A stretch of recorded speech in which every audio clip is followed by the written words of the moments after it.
The West doesn't want you to see this. West has lied to you. These captured Western-made weapons are some of the most sophisticated and the most expensive war machines ever created. I'm just asking questions. 3, 2, 1.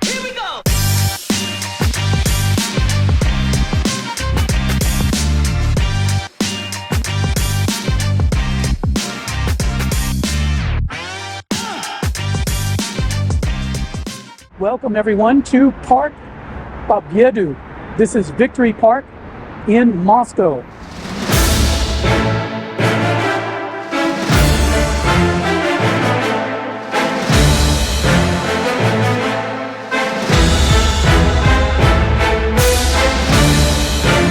So the Russian military has created a public display of captured NATO tanks and armor here in Moscow that is sending shockwaves through the international community. Now, when I say the international community, I mean the collective West.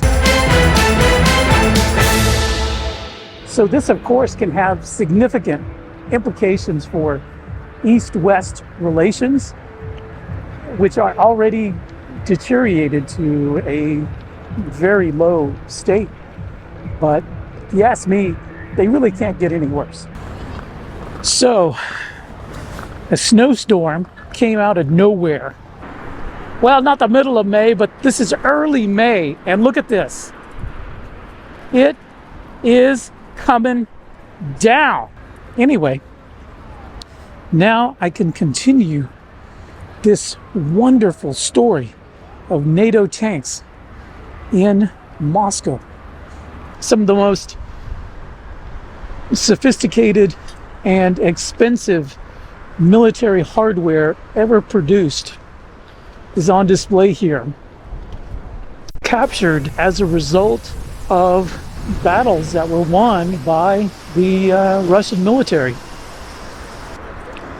And they have brought these spoils of war, these trophies, which are nothing new because every war has its trophies. Mainstream media paints a picture that Russia is losing. Russia is running out of ammunition. If we, and I mean the United States, because I am still an American, that if we provide just a little bit more money, we provide just a little bit more support in weaponry, and who else, and what else kind of assistance they give, that's all that will be needed to turn the tide. We know that this is not true. Russia has lost. They've lost strategically, operationally, and tactically, and they are paying an enormous price on the battlefield. The answer is Putin's already lost the war. Putin has a real problem. How does he move from here? What does he do? The West talking points are always poking fun and demeaning Russia. Russia is a gas station masquerading as a country. That Russians are dismantling washing machines so that they can secure microchips because they can't get them from the West anymore. So the memes also say that Russian soldiers fight with shovels in the trenches because they're running out of ammunition.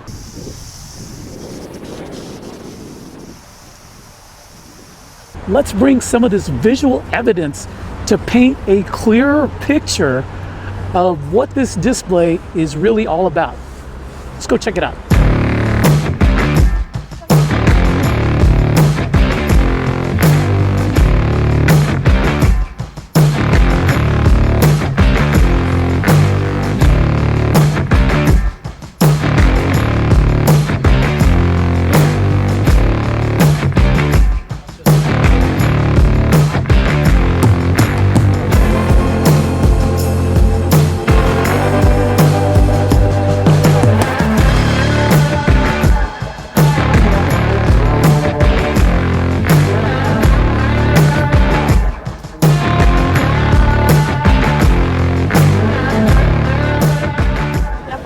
This is the M1A1 Abrams.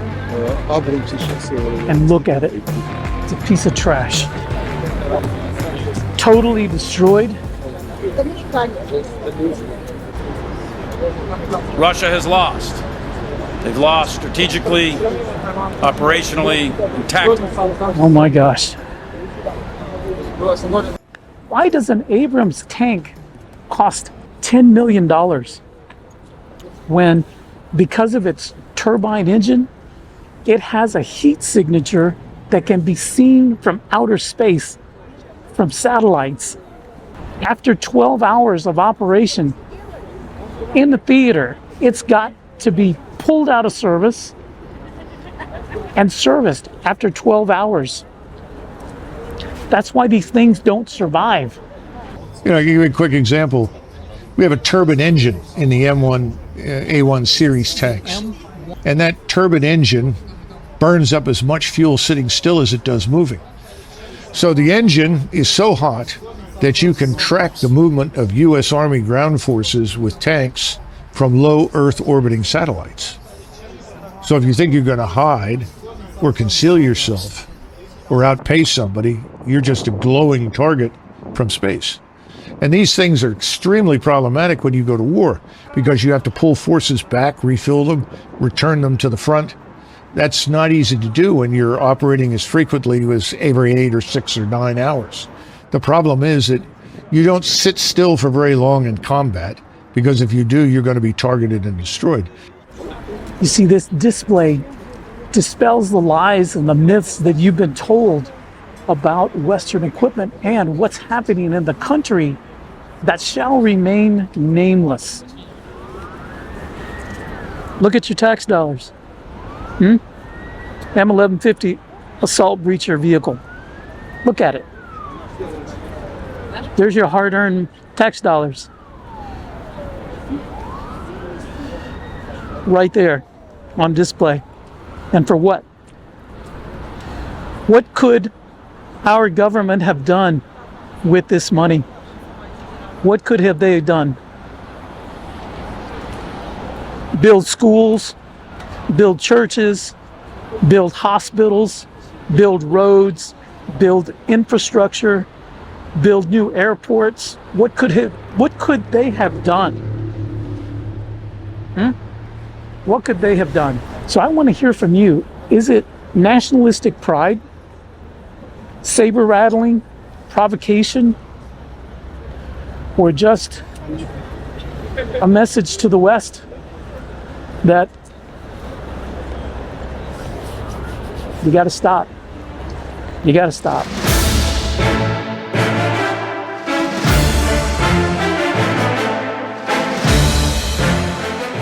It's no surprise that this display was timed to coincide with Russia's May 9th Victory Day parade. This is an annual event that marks the victory over fascism during the Great Patriotic War, what we call in the West World War II. Now, Victory Day means everything to Russians, and especially those who were born during the Soviet Union. During the Great Patriotic War, 27 million Russians perished defending their fatherland against fascism. It is a loss of unimaginable proportion. So since the start of the SMO in 2022, Russian nationalism has been on the rise. There's pride like never before. In fact, look at all the pride. Look at all the flags, Victory Day flags. Patriotism is very, very high. I love nationalistic pride, I really do. In fact, I loved it when we saw a resurgence in national pride in the United States when President Donald Trump came into office. He restored so much pride in America. And that's what I see happening here in Russia. And this is amid some of the most severe sanctions packages ever levied against another country by the collective West, especially, let's just say, the US.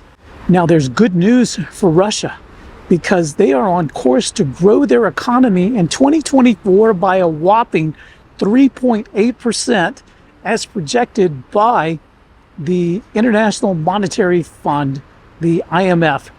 Russia has made this possible by using an all-hands-on-deck approach. Russia has mobilized its industrial base to manufacture goods that were previously imported from Western nations. Now, geopolitically, Russia has pivoted their attention eastward, where they have found cooperative partners in the BRICS nations, and also namely China, India, and Iran. And speaking of BRICS, I want to give a shout out to From Nata with Love. This is Natalia BRICS. Yeah, I told you. Because I'm an American, it just looks normal to me. Can I just listen for a second? Guys, they kidnapped me to America. I don't want to go to America. Look, Vegas. Vegas, New New York York, taxi. and a police car. And a police car. No, don't take me to America. Take me back to Russia.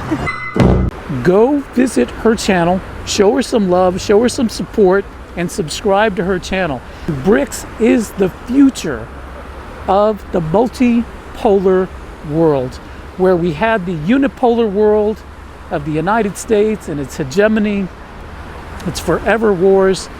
Now we look forward to a multipolar war, a fair world order where cooperation and friendship reign supreme. Дружба.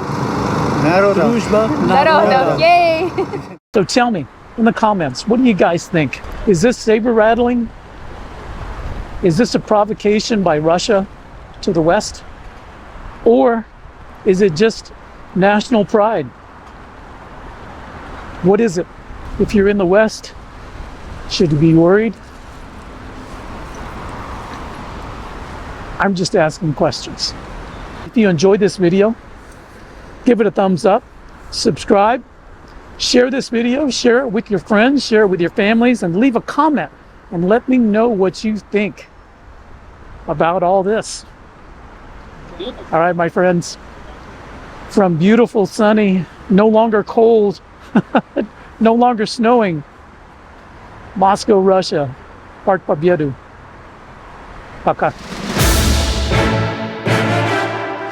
Remember the Weather Channel guy? What was his name? Rick Santori, I think was his name. I can't remember his first name.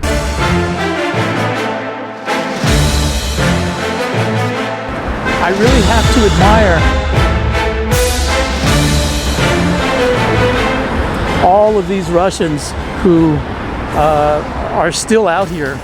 If you think about it, the soldiers out in the field, they don't get a break. And look at how these people come to honor them on the day before Victory Day. Check it out. Check it out. People are still coming. It's incredible. Incredible.